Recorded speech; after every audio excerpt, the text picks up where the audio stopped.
Now our topic is plant breeding. It is the manipulation of the plant species to create desired plant types suitable for the better cultivation, better yield and disease resistance. Plant breeding क्या है? Manipulation है एक तरीके का plant species के बीच में, जिससे क्या होती है सुटेबल ब्रीड क्रिएट होती है। वो क्या होती है? बेटर होती है फॉर कल्टीवेशन के लिए एंड बेटर यील्ड के लिए एंड डिसीज रेजिस्टेंस होती हैं।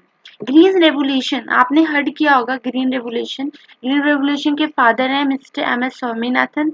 द इंडिया के ग्रीन रेवोल्यूशन के फादर हैं mister M S Swaminathan. The development and flourishing of the agriculture. Green revolution क्या एम किया था? जिससे हमारे एग्रीकल्चर में डेवलपमेंट हो, क्रॉप की वैरायटीज में डेवलपमेंट हो, जिससे प्रोडक्टिविटी इंक्रीज हो। It depend upon the plant breeding. Green revolution में जो प्रोडक्टिविटी इंक्रीज करा गई थी उसका मेन कारण था plant breeding.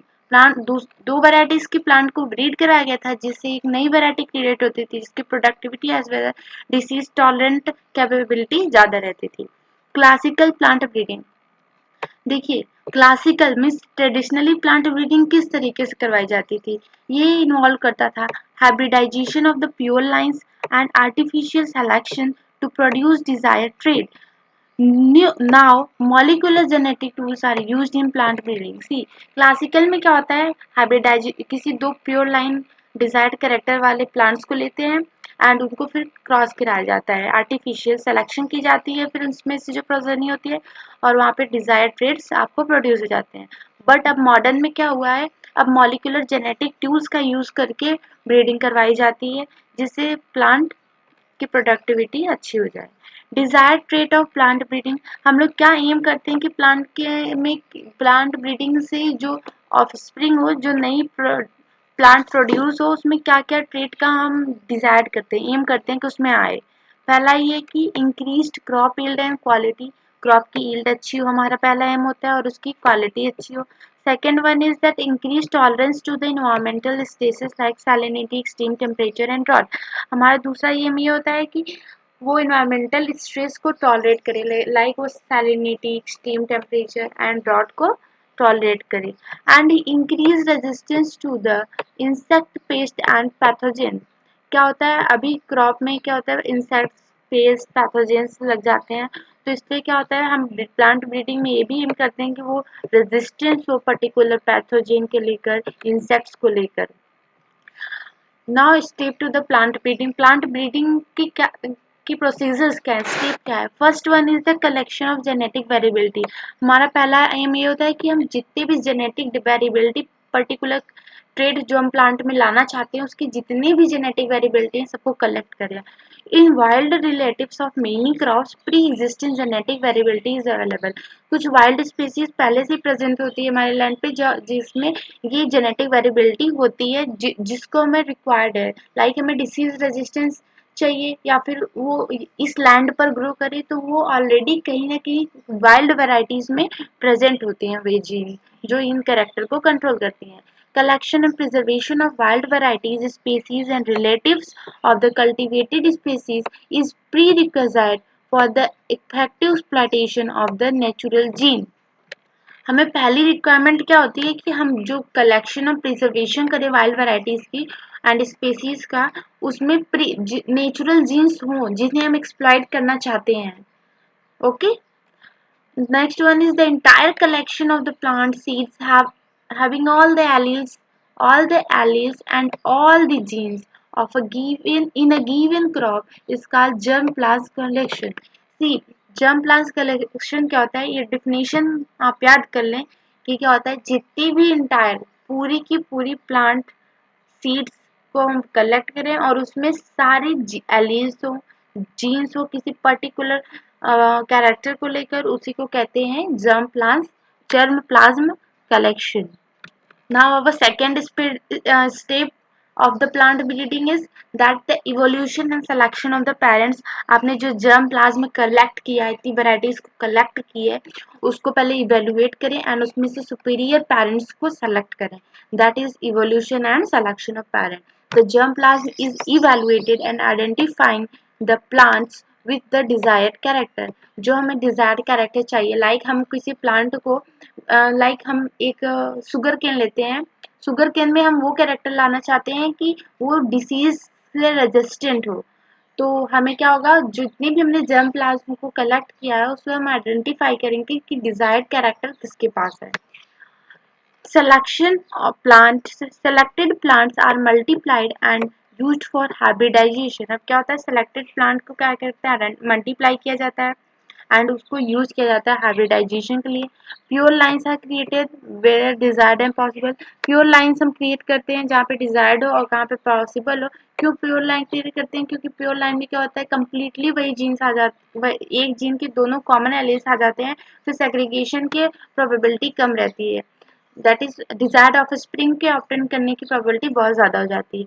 The cross hybridization of the selected parent. Third step is cross hybridization. अब आपने जो इवेलुएटेड पेरेंट्स सेलेक्ट किए हैं उनका क्या कराएं, cross hybridization. In this the desired characters are genetically combined to form two different plant from two different plant to produce the hybrid plant। अब क्या करेंगे, दो डिजायर्ड हमने जो प्लांट्स लिए, एक डिसीज रेजिस्टेंट है और एक क्या है, हाई प्रोडक्टिविटी है। दोनों को हमने क्रॉस कराया क्योंकि हमारा कैरेक्टर, हमारा डिजायर क्या है, हमारा एम क्या है कि हम उस प्लांट को प्रोड्यूस करें जिसके अंदर ये दोनों कैरेक्टर हो, कि वो डिजीज रेजिस्टेंस भी हो और उसकी प्रोडक्टिविटी भी अच्छी हो। तो इसलिए हमने क्या किया, उन दोनों को क्रॉस कराया टू प्रोड्यूस हाइब्रिड प्लांट। और एग्जाम्पल के तौर पे आप ले सकते हैं कि high protein yielding one parent quality of one parent is combined with the disease resistance of another parent। एक क्या लिया हमने जिसके पास बहुत ज़्यादा प्रोटीन क्वालिटी प्रोड्यूस करने की एबिलिटी थी, और दूसरे की क्या थी, वो डिसीज रेजिस्टेंस। जब हमने क्रॉस किया तो जो ऑफस्प्रिंग आएगा, हाइब्रिड आएगा, उसके अंदर दोनों कैरेक्टर आए। लिमिटेशंस होती हैं कुछ इसके कि ये बहुत ज़्यादा टाइम कंज्यूमिंग होता है एंड टेडिशियस प्रोसेस है। क्या जो क्लासिकल हमारा हाइब्रिडाइजेशन करवाते थे ब्रीडिंग, वो क्या है, टेडिशियस प्रोसेस है, मतलब बहुत ज़्यादा आप कह सकते हैं टाइम कंज्यूम करता है।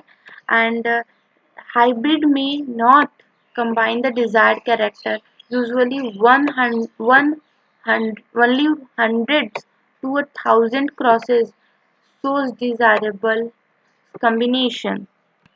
और ऐसा भी होता है कि जो हमने हाइब्रिडाइजेशन कराया और उसमें से सारे, ऐसा नहीं है कि जो प्रोगेनी होगी वो सब प्रोगेनीज में जो हम डिजायर्ड कैरेक्टर चाहते थे वो आ गया, ऐसा नहीं हमेशा होता। ओनली वन, आपने ढेर सारे क्रॉस कराए, 100 to 1000 क्रॉसेस कराए, तो उसमें से only one in few 100 to 1000 crosses, सिर्फ एक 100 से 1000 क्रॉसेस में कभी ओनली वन डिजायर्ड कम्बिनेशन आपको ऐसा ऑब्जर्व होगा। तो आपने देखा है बहुत टेडिशियस प्रोसेस है एंड बहुत टाइम कंज्यूमिंग है। फोर्थ आपका स्टेप क्या होगा, आपने जो अब ऑफस्प्रिंग आया उसको selection and testing of superior recombinant. उसमें से आप सेलेक्ट करेंगे कि किसके पास वो डिजायर्ड कम्बिनेशन ऑफ कैरेक्टर आए हैं। It is a crucial to the success of the breeding objective and requires careful scientific evaluation of the progeny। यह क्या है, ये क्या है, बहुत ज़्यादा ही आप कह सकते हैं मेन यही है, क्रूशियल इंपॉर्टेंट है कि आपने जो हाइब्रिडाइजेशन करवाया है उसके जो ऑफस्प्रिंग है उसमें डिजायर्ड कैरेक्टर आए हैं कि नहीं। और इसमें क्या होता है, साइंटिफिक इवोल्यूशन, बहुत ही ज़्यादा साइंटिफिक इवोल्यूशन की नीड होती है एक डिजायर्ड प्रोजेनी को वहाँ से एक्सट्रैक्ट करने के लिए। The yield of the plant that are superior to the both parent and ETL, मतलब इससे आप क्या होगा, जो प्लांट हम डिजायर हाइब्रिड जो हम चाहते हैं वो दोनों से सुपीरियर होगा क्योंकि उसके पास दोनों कैरेक्टर होंगे।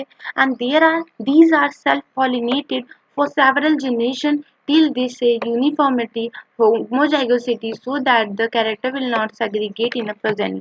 अब क्या होगा, हमारा हाइब्रिड आ गया। अब हाइब्रिड हम जानते हैं कि यूजुअली आप जानते हैं हाइब्रिड एक बार सीड सोन की जाती है, दूसरी बार से यूज नहीं कर सकते हैं। क्यों, क्योंकि वहाँ पे सेग्रीगेशन हो जाता है कैरेक्टर को। तो यहाँ पे हम क्या करते हैं, उन हाइब्रिड को ही आप कह सकते हैं इंटर क्रॉस कराते हैं, यूनिफॉर्मली उन लोगों को सेल्फ मैटिंग करवाते रहते हैं, जिसकी वजह से क्या होता है, होमोजाइगोसिटी आ जाती है। और होमोजाइगोसिटी आप जानते हैं डिजायर्ड जीन की अगर मान लीजिए दोनों आपको सेम जीन्स सेम एलियंस मिल गई हैं तो अब यहाँ पे सेग्रीगेशन की पॉसिबिलिटी नहीं है और कैरेक्टर जिससे जो आपका डिजायर्ड कैरेक्टर है वो सेपरेट नहीं होगा। फिफ्थ स्टेप हमारा आता है जो हमारा क्रॉस ब्रीडिंग है। ब्रीडिंग का फिफ्थ स्टेप आता है testing and release and commercialisation. अब क्या करेंगे, जो हमने हाइब्रिड ऑब्टेन किया होमोजाइगस हमने उसके अंदर कैरेक्टर भी डाल दिया, हाइब्रिड के अंदर उसको सेल्फ प्योर लाइन करवा के। अब उसको हम टेस्ट करेंगे और उसके बाद रिलीज करेंगे फॉर दिस पर्पस के लिए, कमर्शलाइजेशन के लिए। The newly selected lines are evaluated for their yield and other agronomic trait of quality, disease resistance.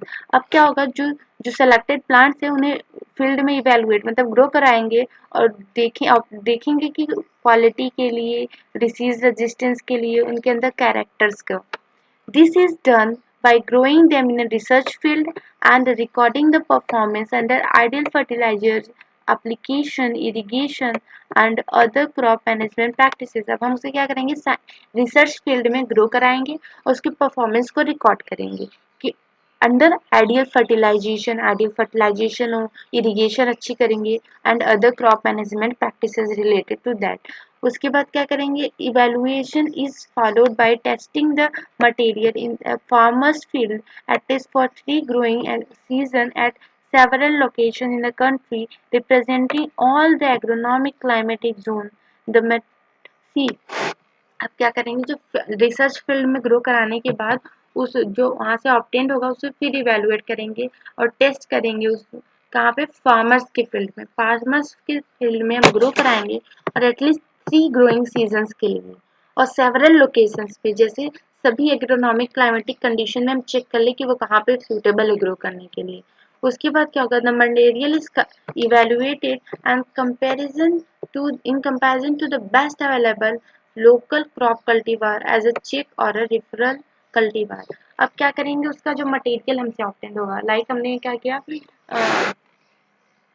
Wheat का लिया था, वीट की प्रोडक्शन के लिए प्रोटीन क्वांटिटी और वहाँ पे उसका डिसीज रेजिस्टेंस। तो हमने क्या किया, उसको अब उसको क्वालिटी को, वीट का जो सीड्स होगा, जो हमें ग्रेन ऑब्टेन होंगे, उसकी क्वालिटी को प्रीवियस किसी बेस्ट क्वालिटी से मैच करेंगे कि उससे बेस्ट है कि नहीं। और वो जो प्रीवियस क्वालिटी जिससे मैच करेंगे वो क्या होगा, एज अ चेक और कल्टीवार आप कह सकते हैं, referral cultivar, check as a check या फिर रिफरल कल्टीवार की तरह ना। देखते हैं कुछ एग्जांपल्स हैं, rice and wheat in India food production. अब क्या है, ग्रीन रिवोल्यूशन क्यों लाया गया था, बात ये आती है क्योंकि जो इंडिया का पॉपुलेशन था वो इतनी ज़्यादा तरीके से ग्रो कर रहा था कि जो फूड का प्रोडक्शन था वो इंक्रीजिंग पॉपुलेशन के डिमांड को पेश नहीं कर रहा था, उसको उतना सफिशिएंट नहीं था कि इंक्रीजिंग पॉपुलेशन को वो इतना ग्रेन प्रोवाइड कर ले। तो इसलिए ग्रीन रेवोल्यूशन लाया गया जिससे हमारा फूड प्रोडक्शन इंक्रीज किया और क्या हुआ, इंक्रीजिंग पॉपुलेशन की डिमांड को फिल किया। वही क्या है कि in India food production has increased by the development of the high yielding varieties of the wheat, rice in the mid 1960s, that is green revolution। Green revolution के time में क्या हुआ, high yielding varieties of wheat and rice को grow कराया गया जिससे food में production के इंक्रीज हुआ। ड्यूरिंग 1960 से 2000 तक व्हीट प्रोडक्शन इंक्रीज किया कहाँ से, 11 million ton to 75 million ton, और राइस प्रोडक्शन इंक्रीज किया from 35 million ton to 89.5 million ton. ये एनसीईआरटी में दिया है, इसलिए आप ये कब से कितने किस ईयर से किस ईयर तक और कितना से कितना इंक्रीज किया, लाइक वीट 11 मिलियन टन से 75 मिलियन टन इंक्रीज किया इस ड्यूरेशन में ग्रीन रेवोल्यूशन की वजह से। And rice production 35 million ton से 89.5 मिलियन टन इंक्रीज किया। तो इसे आप याद रखें। Normal Nobel laureate Norman E Borlaug, आप जानते हैं ये नॉर्मन ई बॉरलॉग जो थे ये ग्रीन रेवोल्यूशन के फादर हैं, बट इंडिया के नहीं, ये ग्रीन रेवोल्यूशन के फादर हैं। और इंडिया के ग्रीन रेवोल्यूशन के फादर पूछिए तो एम एस स्वामीनाथन। इन्होंने क्या किया, international centre for wheat and maize improvement Mexico developed semi dwarf wheat. इन्होंने international centre wheat and maize improvement जो कि मैक्सिको में है वहाँ पे सेमी ड्वार्फ व्हीट वैरायटीज का डेवलपमेंट किया। इन 1963 में high yielding disease resistance wheat varieties like Sonalika and Kalyan Sona were introduced in India। India में क्या हुआ 1963 में, हाई यील्डिंग और disease resistance like Sonalika, Kalyan Sona, ये दोनों क्या है, हाई यील्डिंग भी है as well as disease resistance है। इन लोग को इंट्रोड्यूस किया गया इंडिया में, और ये दोनों क्या है, वीट की वेराइटीज है। उनका नेम, ये दोनों जो नेम है वो वीट वेराइटीज हैं, आप इसको भी याद रखें। कंफ्यूज मत होइएगा कि राइस की वैरायटी का नाम क्या है, वीट की वैरायटी का नाम क्या है, तो उसको आप अभी से अपने अंदर जो कंफ्यूजन है उसको क्लियर करते चलें। Semi dwarf rice varieties were derived from IR8 developed at International Rice Research Institute IRRI Philippines and Tachung native first from Taiwan. Later better yielding semi dwarf varieties Jai and Ratna were developed in India. See, अभी आपने wheat का देखा कि normally बालाग ने wheat, ये international centre of for wheat and Mexico में जो मेज इम्प्रूवमेंट जो कि मैक्सिको में है, वहाँ पे सेमी डॉग वैरायटीज डेवलप की। उसके बाद सोनालिका, कल्याण सोना, ये सब हाई यील्डिंग वीट के लिए आपने देखा। बट क्या हुआ, सेमी डॉग वैरायटीज राइस की डेवलप की गई, कहाँ पर, डिराइव की गई फ्रॉम IR8 से, जो कि कहाँ पर, international rice research institute Philippines and Taiwan native first से। ये दोनों IR8 और टैचुंग नेटिव फर्स्ट जो है, ये दोनों क्या है, वैरायटीज हैं राइस की, इनसे डेवलप किया गया हमारा सेमी डॉग वैरायटीज। और टैचुंग नेटिव फर्स्ट कहाँ है, तैवान, और जो IR8 था वो इंटरनेशनल राइस रिसर्च इंस्टीट्यूट पे। लेटर बाद में क्या हुआ, कुछ सेमी सेमी ड्वार्फ वैरायटीज जिनकी बेटर यील्डिंग थी, उन्हें डेवलप की गई, लाइक जय और रत्ना, ये सब राइस की वैरायटीज है इंडिया में जो कि इंट्रोड्यूस हुई। आप याद रखें, राइस की वैरायटीज जय रत्ना, और सोनालिका एंड कल्याण सोना वो वीट की वैरायटीज हैं। Now next one is sugarcane. Sugarcane आप जानते हैं सैक्रम कहा जाता है, तो सैक्रम बारबेरी जो कि नॉर्थ इंडिया में ग्रो करती थी, लेकिन क्या था, वो बहुत पुअर शुगर कंटेंट थी और यील्ड उसकी बहुत कम थी। शुगर कंटेंट भी कम था और यील्ड भी कम था, लेकिन वो नॉर्थ इंडिया में ग्रो कर सकता था। उसको क्या कराया गया, क्रॉस कराया गया, किससे, सैक्रम ऑफिसीफेरम, जो कि ट्रॉपिकल क्रेन्स है और ये साउथ इंडिया में ग्रो करता था, और थीकर स्टेम है, हाई शुगर कंटेन है, but do not grow well in north India. सी क्या किया गया, सैक्रम बारबेरी जो कि नॉर्थ इंडिया में ग्रो करता था बट उसका शुगर कंटेंट कम था, और सैक्रम ऑफिसीफेरम जो कि साउथ इंडिया में ग्रो करता था, नॉर्थ इंडिया में ग्रो नहीं करता था, बट उसकी स्टेम ठीक थी, हाई शुगर कंटेंट था। तो क्या किया गया, उन दोनों को क्रॉस कराया गया। अब इससे क्या होगा, जो सैक्रम बारबेरी जो कि नॉर्थ इंडिया में ग्रो कर सकता था उसका कैरेक्टर ये, और सैक्रम ऑफिसीफेरम का कैरेक्टर जो हाई थी और थीकर स्टेम और हाई शुगर कंटेंट क्वालिटी, दोनों मिक्स हो जाएंगी, हाइब्रिड में आ जाएंगी, और उससे क्या हुआ, गॉट किया गया hybrid sugar cane. Desirable qualities थी उसके अंदर।